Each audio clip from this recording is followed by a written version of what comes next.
Salut tout le monde, c'est Baptiste. Aujourd'hui, on va débuter une nouvelle série de tutoriels concernant After Effects. Un logiciel vraiment complètement génial, vous allez voir, parce qu'on est vraiment au plus proche du fichier vidéo et du coup, on est libre de faire ce qu'on veut. On est vraiment pas assisté par des paramètres prédéfinis ou quoi que ce soit. Là, on laisse vraiment libre cours à l'imagination. Il est complètement polyvalent. On peut faire de l'édition de photos, de vidéos. Enfin bon, il y en a qui diront que Photoshop est bien mieux, mais bon, moi je passe par Photoshop, par After Effects pour l'édition de photos. Enfin bref. Alors c'est un logiciel que je connais depuis pas mal de temps. Du coup, j'ai acquis quelques connaissances et j'aurais bien vous les partager. Donc on va commencer par bien sûr les bases. Puis on ira sur des points un peu plus techniques, on verra comment ça va se profiler. Puis on verra par exemple le tracking 3D, tout ça, tout ça. Vous allez voir, c'est vraiment génial ce logiciel. Et juste comme ça, comment est-ce que j'ai appris After Effects? Ben, j'ai fait un peu comme vous, je suis allé sur YouTube. Puis en fait, j'ai cherché plein de vidéos concernant les débutants sur différentes chaînes. Et voilà, j'ai appris comme ça, je regardais les vidéos, je les enchaînais sans forcément toucher au logiciel. Donc là, j'assimilais pas mal de connaissances. Et ensuite, j'allais sur le logiciel et puis je voyais un peu ce que je savais faire tout en regardant une nouvelle vidéo, encore une fois. Et voilà, c'est comme ça que j'ai appris, et peut-être que vous pouvez faire la même chose, c'était assez efficace. Allez, on est parti. Allez, je vous propose maintenant de lancer le logiciel, qui est ici en version 2017, la dernière à ce jour. On a maintenant une première fenêtre qui apparaît qu'on peut tout de suite fermer. Et voilà, on se retrouve enfin sur l'interface d'After Effects, qui peut paraître un petit peu barbare à première vue, ça je vous l'accorde. Mais en fait, vous allez voir au fur et à mesure du temps qu'elle est vraiment très simple à comprendre et surtout très intuitive. Donc histoire de comprendre un peu son fonctionnement, on va tout d'abord commencer par importer quelques fichiers. Donc ça peut être des vidéos, des photos, tout ça, tout ça. Donc on a une première solution pour importer ces fichiers-là. On vient cliquer sur Fichier, puis Importer, et alors là on sélectionne Fichier ou Fichier multiple. Ou alors on se rend directement dans l'explorateur, et on vient faire un bête glisser-jeter dans l'interface d'After Effects. Regardez ici, je suis dans le panneau projet, et je viens glisser ça ici. Et ça importe tout ça automatiquement. Donc là je pense que vous l'avez intuitivement compris, tous les éléments que l'on va retrouver ici dans ce panneau projet seront les éléments avec lesquels on aura l'occasion de travailler dans cette session. Donc par exemple ici je viens sélectionner et double-cliquer vidéo 1, et voilà, on a notre élément qui apparaît ici, et on a une timeline qui apparaît juste en dessous avec un curseur que l'on peut venir déplacer, et alors là on vient se déplacer dans la vidéo, temporellement. Donc là je peux aussi bien sûr ouvrir une image en double-cliquant dessus, et là regardez, il se trouve qu'on ne voit pas toute l'image. Ce que je peux faire c'est déplacer le visualisateur, donc pour ça, soit on vient sélectionner l'outil main juste là, regardez, je peux déplacer le visualisateur, donc faire ça n'affecte en rien l'image en elle-même, regardez, voilà je déplace. Après pour dézoomer je peux venir sélectionner la loupe, donc il se trouve qu'on peut zoomer en cliquant tout bêtement à l'endroit où on veut zoomer. Et pour dézoomer, j'appuie sur Alt en même temps, et je clique à nouveau. D'ailleurs, si vous observez bien, si je clique ici, voilà, le zoom se fera en fonction de l'emplacement du curseur. Et pareil pour le dézoom. Hop là, donc là je vais dézoomer en fonction de ça, voilà. Donc là je peux aussi zoomer avec la molette, bien sûr. Et pour retrouver le principe de la loupe, sans forcément la sélectionner, je viens appuyer sur Alt et utiliser la molette. Voilà, c'est exactement la même chose que la loupe. Ça zoome relativement à l'emplacement de la souris. Après, on peut venir modifier ici, enfin, je veux dire, on peut venir tout recentrer en faisant ajuster. Voilà. Ici, on a l'ensemble de la fleur. Ensuite, on peut sélectionner une musique, voilà. Donc maintenant, voilà, on va juste faire ajuster pour la recentrer. Et maintenant, si on veut lire cette vidéo, en fait, on va se rendre ici dans le panneau prévisualisation. Ah oui, d'ailleurs, vous n'avez peut-être pas la même interface que moi, donc pour ça, en fait, on va se rendre ici, regardez. Vous avez sûrement standard de sélectionner. On va venir sélectionner petit écran, qui peut aussi apparaître derrière la petite flèche. On vient sélectionner petit écran, et là on retrouve cette interface. Donc regardez, ici on a des panneaux, on peut venir cliquer sur un panneau, par exemple info, et ça le dépliera. On vient cliquer sur prévisualisation, et ça le dépliera. D'ailleurs, ne paniquez pas si vous n'avez pas ce panneau-là, regardez, on peut venir sélectionner dans Fenêtre, Prévisualisation, qui sera alors coché pour l'afficher. Voilà, il est juste là. Et remarquez qu'on a le panneau projet ici, qui, regardez, est sélectionné un peu plus bas, projet, voilà. Donc on vient sélectionner prévisualisation pour l'afficher sur la droite, et aussi ne paniquez pas si vous ne voyez pas toutes ces informations-là, regardez. On peut venir en fait ouvrir ou fermer ce panneau, enfin je veux dire déplier ce panneau, en sélectionnant le bas, et on vient le déplier comme ça en glissant ça vers le bas. Donc ensuite, regardez bien, on a une petite flèche juste ici, pour lire l'élément en cours. Donc regardez. Je fais jamais arriver à l'heure.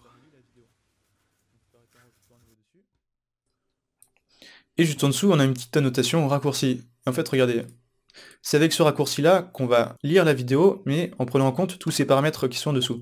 Donc je vous invite à choisir votre raccourci préféré. Le mien est par exemple pavé numérique 0. Si vous en avez pas ou vous avez d'autres préférences, vous pouvez par exemple utiliser les barres d'espace. Voilà, moi je sélectionne pavé numérique 0. Et il se trouve que quand je vais appuyer sur ce raccourci en question, pavé numérique 0, ça va me prévisualiser la vidéo, mais en tenant compte de ces paramètres-là, comme je le disais. Donc ici, par exemple, on peut choisir de lire la vidéo ou pas. Ici, on peut choisir de lire le son ou pas. On va décocher ça. Bon, je vous invite à sélectionner les mêmes paramètres que moi.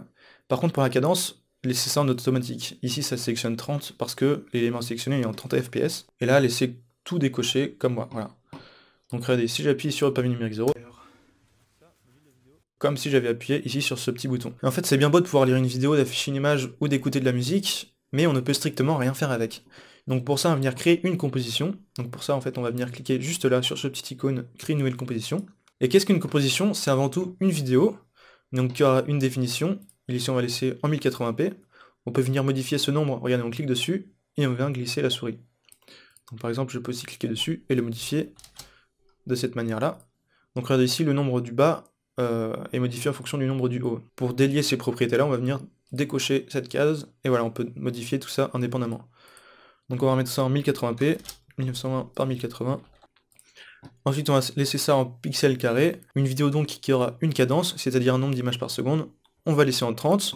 Résolution, on peut laisser intégrale. Et une vidéo qui aura une durée. Par exemple, si je mets 22 secondes, regardez, ici en fait on a le nombre d'heures, le nombre de minutes, le nombre de secondes et le nombre d'images. Donc par exemple ici on peut mettre 25 secondes. Couleur d'arrière-plan, vous mettez la couleur que vous préférez. On pourra venir modifier ça de façon par la suite. Voilà. Si vous observez bien, une nouvelle composition est apparue, regardez, composition 1 dans le panneau de projet. Ici on a une nouvelle timeline avec un curseur qui apparaît. Et si vous allez jusqu'au bout, regardez, on est à 25 secondes, comme on l'avait paramétré. Ok. Donc imaginons qu'on veuille modifier cette couleur de fond ou la durée de cette composition. On vient faire un clic droit dessus, et paramètres de composition. On retrouve exactement le même panneau que tout à l'heure. Donc par exemple, on peut modifier la durée à 20 secondes. Et la couleur de fond, par exemple, un petit bleu comme tout à l'heure, là, hop là. C'est très bien, et on vient faire OK. Une composition, c'est aussi une vidéo qui résulte de l'arrangement d'un certain nombre d'éléments. Donc bon, peut-être que vous ne comprenez pas comme ça, mais regardez, on va venir sélectionner vidéo 1 juste là, et on va venir le glisser juste en dessous. Voilà. D'ailleurs, ne tenez pas compte de ces informations-là. Hop. Donc voilà, ici, remarquez qu'on a notre vidéo qui apparaît, qu'on peut venir lire aussi en appuyant sur 0. D'ailleurs, remarquez aussi que si on appuie sur 0, et que le curseur a déplacé le rectangle, plus rien ne s'affiche. En fait, ce rectangle symbolise un peu la durée d'affichage de cet élément vidéo. On peut venir le déplacer vers la droite, par exemple. Et en fait, regardez, les 4 premières secondes, rien ne s'affiche, et à partir de la 4e seconde, la vidéo débute sa lecture. Donc imaginons qu'on veuille maintenant la remettre à 0, voilà, c'est pas très précis comme ça. Donc ce qu'on peut faire, c'est venir zoomer sur la timeline, en appuyant sur ces icônes juste ici. Donc regardez, par exemple, si je clique ici, voilà, l'échelle augmente, et du coup là on verrait carrément, image par image, la composition défiler. Donc par exemple, je dézoome un peu, histoire de voir notre élément juste là, et on vient le déplacer au début de la composition. Mais il se trouve qu'une composition, comme je le disais, c'est un arrangement d'éléments. Donc par exemple, ici on viendrait sélectionner vidéo 2, et on vient le glisser en dessous.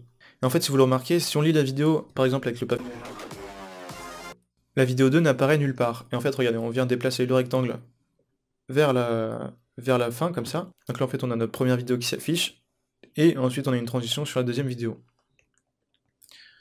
Mais comment est-ce que ça se fait qu'on la voit pas? Juste ici. L'ensemble de ces éléments qu'on va appeler calque, donc par exemple ça c'est un calque, ici on a un autre calque. Donc l'ensemble de ces calques va suivre une arborescence qui respecte une certaine propriété, c'est-à-dire que tous les calques qui sont vers le bas seront en arrière-plan, et tous les calques qui sont vers le haut seront en premier plan. Donc par exemple ici on va pouvoir sélectionner vidéo 2 et le déplacer vers le haut. Donc allez, je sélectionne, et je glisse ça au-dessus de vidéo 1.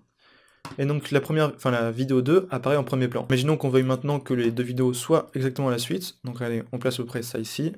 On déplace le curseur. Et on vient faire un zoom. Voilà. Et ensuite on déplace ça à l'image près. D'ailleurs notez qu'ici on a une petite barre que l'on peut aussi déplacer. Et en fait ça reprend le même principe que cette barre, puis ces icônes là. On peut venir modifier l'échelle comme ça en déplaçant les petits bords bleus. Et se déplacer en la déplaçant tout simplement. Voilà. Et aussi remarquez que à la fin de ces deux vidéos, on a le fond qui apparaît donc, et il se trouve que voilà, cette partie de composition, cette partie de vidéo ne sert strictement à rien. Donc nous on voudrait la supprimer. Donc pour ça en fait, regardez, on va zoomer sur la fin, on va venir prendre l'instant à laquelle la composition devrait se terminer, qui se trouve, regardez, ici. Si vous n'avez pas ça, regardez, on fait un CTRL-clic juste en dessous, voilà.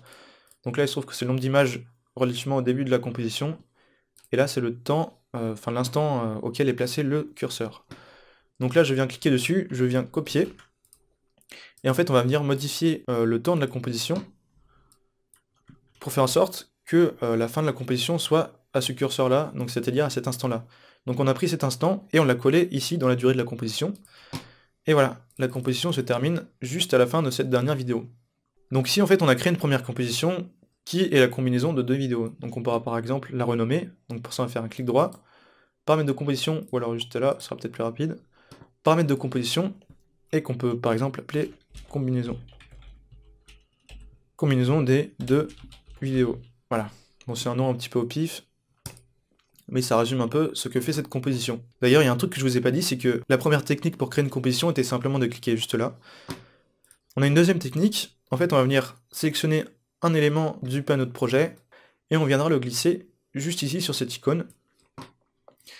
Et en fait, ce qui est génial avec cette technique, c'est que la nouvelle composition qui est créée, on reprendra d'ailleurs le nom de l'élément que l'on vient de déplacer sur l'icône de composition. Donc ici, regardez, on a une composition vidéo 2. Et il se trouve que cette composition reprendra les paramètres de cet élément que l'on aura glissé. Donc par exemple, la durée. Regardez, on va aller dans les paramètres de la composition. Donc là, ça reprend exactement la durée de l'élément qu'on aura déplacé sur l'icône, mais aussi le nombre d'images par seconde, la définition.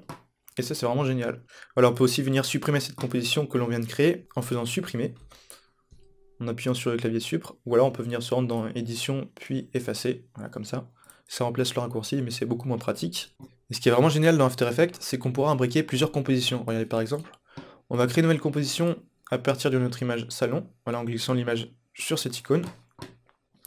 Et ensuite on va venir déplacer notre première composition qu'on avait créée tout à l'heure, juste au-dessus du salon.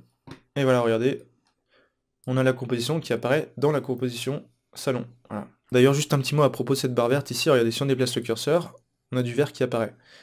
Et par exemple, si je zoome ici, voilà, je déplace le curseur ici, une petite barre verte apparaît juste à côté. Ça indique que l'image que l'on voit ici aura été calculée par l'ordinateur et enregistrée dans la RAM. Donc par exemple ici, je me déplace là, voilà, cette image a été calculée et enregistrée dans la RAM. Et si je me mets par exemple ici, et que j'appuie sur 0, je vais jamais prendre un peu de temps parce que l'ordinateur va devoir calculer toutes ces images-là rapidement. Et pourquoi est-ce que c'est aussi long? Parce que, par exemple, on aura beaucoup d'éléments à charger, ou alors que la résolution de la vidéo à afficher est beaucoup trop grande. Donc là, vous vous souvenez, ici, en fait, dans les paramètres de composition, on avait sélectionné intégrale. Alors, regardez, par exemple, il se trouve que ce paramètre peut être modifié juste là. Par exemple, je sélectionne un quart ici, pour la composition salon, et donc, cette composition-là s'affichera à un quart de sa définition finale. Et là, si j'appuie sur 0, je vais jamais arriver alors. En fait, l'idée, ça serait d'incruster cette composition-là dans l'écran qu'il y a derrière, qu'on ne voit plus maintenant. En fait, regardez rapidement, si on vient sélectionner le calque et qu'on sélectionne le petit œil juste là, voilà, on peut décider de masquer ce calque-là. Et pareil ici, on peut décider de couper le son sur ce calque. Donc il se trouve que là, on n'a pas d'icône haut-parleur parce qu'une image n'a pas de son. Voilà, je resélectionne les deux. Et en fait, pour ça, on va modifier donc son échelle et sa position. Donc regardez, si je viens cliquer sur la petite flèche ici, ensuite on va déplier les propriétés de transformation du calque. Et là, on a plein de propriétés qui apparaissent, par exemple la position que l'on peut modifier comme ça. Ensuite, on a son échelle. Alors, on va par exemple faire en sorte qu'elle rentre dans la télé, donc on va réduire l'échelle, et on va venir placer ça comme ça dans l'écran, et voilà, là ce serait parfait en fait. On a aussi la rotation qui modifie tout simplement, enfin qui fait pivoter le calque en question, et on a bien sûr aussi l'opacité qui modifierait donc la transparence du calque. Notez qu'on peut rapidement réinitialiser la rotation à 0, soit en cliquant dessus puis en entrant en 0, ou alors on peut par exemple faire un clic droit dessus et faire réinitialiser. Idem pour l'échelle, la position et tous les paramètres qui s'appliquent ici. Donc par exemple, on pourrait faire ça, et histoire de réinitialiser tous ces paramètres là par défaut sans avoir à faire un clic droit sur chacun des éléments, je peux cliquer ici sur réinitialiser, et voilà, ça remet tout comme avant. Donc là on avait paramétré l'échelle par exemple à 60%, et on va déplacer ça dans la télé. Aussi on a une autre possibilité pour déplacer ce calque, donc le calque est sélectionné, et lorsqu'il est au premier plan et qu'on le sélectionne, voilà, on peut cliquer dessus et le déplacer tout bêtement comme ça. Donc là regardez, je le déplace au centre de la télé. D'ailleurs rapidement, un petit mot sur le point d'ancrage, je vais rapidement faire un zoom dessus. En fait le point d'ancrage est représenté par ce petit symbole juste là. Regardez, si je déplace ce point d'ancrage, voilà, ça déplace le calque relativement à ce point d'ancrage. Par exemple ici on va mettre 0, 0. Et du coup le point d'ancrage se retrouvera en haut à gauche. Et en fait, remarquez bien que maintenant si je fais une rotation sur ce calque-là, la rotation s'effectue relativement au point d'ancrage. Et idem pour l'échelle, voilà. Donc on va réinitialiser tout ça. Je vais replacer notre vidéo dans la télé. Histoire d'ajouter un peu de réalisme, on va modifier la transparence, voilà, peu importe en fait, hein. À 90 par exemple. Là on a la télé qui s'éteint, mais bon, cette partie de composition là ne nous intéresse pas, donc on va pour ça réduire la composition de sorte à ce qu'elle se termine à cet instant là. Donc on va faire comme tout à l'heure, on va venir sélectionner ce temps là, CTRL C, paramètres de composition, et on va venir modifier la durée en fonction de cet instant là, CTRL V. Voilà, on vient dézoomer maintenant, et on a notre vidéo donc qui s'affiche sur la télé. Voilà, faire en fait notre composition, puisque cette composition, regardez, si je double-clique ici sur combinaison des deux vidéos, on ouvre la composition en question, et là on retrouve notre composition de départ, avec l'ensemble des deux vidéos. Donc là on peut naviguer entre les différentes compositions, soit en double-cliquant sur une composition, ici dans le panneau projet, soit en sélectionnant un onglet qui se trouve là. Donc imaginons qu'on ferme un onglet, ne paniquez pas, on peut le réafficher en réouvrant une composition à partir de là. On peut bien sûr ajouter d'autres calques, ici par exemple on vient ajouter une fleur, qu'on mettra en premier plan. Donc là regardez, on va modifier l'échelle, hop, transformer. D'ailleurs rapidement un petit mot à propos du point d'ancrage, regardez on veut mettre la fleur sur la table. Il se trouve que bizarrement là la taille ne me correspond pas, donc je réduis la taille, et ensuite il va me falloir redéplacer la fleur pour la replacer sur la table. Et en fait l'idée c'est que on va déplacer le point d'ancrage sous le pot, comme ça. Ensuite on va venir placer le pot sur la table, et regardez, si je modifie l'échelle, on n'a pas à redéplacer la fleur. Et voilà, ça qui est fantastique avec le point d'ancrage. Donc voilà, là on a un joli salon avec une fleur. Et remarquez qu'ici qu'on respecte bien l'organisation des calques. Par exemple, si je mets la fleur juste en dessous, on a la première composition qui s'affiche en premier plan, et ensuite on a nos fleurs qui s'affichent donc derrière la composition, et enfin l'image d'arrière-plan. Donc pour faire un truc correct, on va laisser les fleurs en premier plan. Ensuite on peut venir ajouter une petite musique de fond, par exemple on sélectionne musique, et on viendra le placer ici. Il se trouve que comme la musique n'a aucune image à afficher, son emplacement dans l'arborescence n'aura pas d'incidence sur la composition et la façon dont la musique sera lue. Ensuite, rapidement, rien ne m'empêche de réutiliser une des deux vidéos qu'on avait utilisées pour la première composition. Regardez, on les avait utilisées ici dans combinaison des deux vidéos. Donc là je peux reprendre une première vidéo, et la placer par exemple à côté. Alors on est vraiment libre de faire ce qu'on veut. Et ensuite on peut bien sûr venir aussi supprimer les calques, en faisant un petit supr. On peut venir enregistrer tout notre travail pour pouvoir le réutiliser plus tard, en allant dans Fichier, puis Enregistrer. On vient par exemple l'enregistrer dans Bureau, puis on dit Best Composition. Non, Best Project. Voilà. Donc là, on peut fermer le logiciel et le réouvrir. Regardez, on a le fichier qui s'est créé juste là. On vient réouvrir ça, et on récupère tout notre travail. C'était une vidéo peut-être inintéressante pour certains, mais on est obligé de passer par là pour comprendre le principe des compositions et des calques. Et dans une prochaine vidéo, on verra par exemple l'édition de texte. Et moi je vous dis à la prochaine pour de prochaines vidéos. Ciao ciao!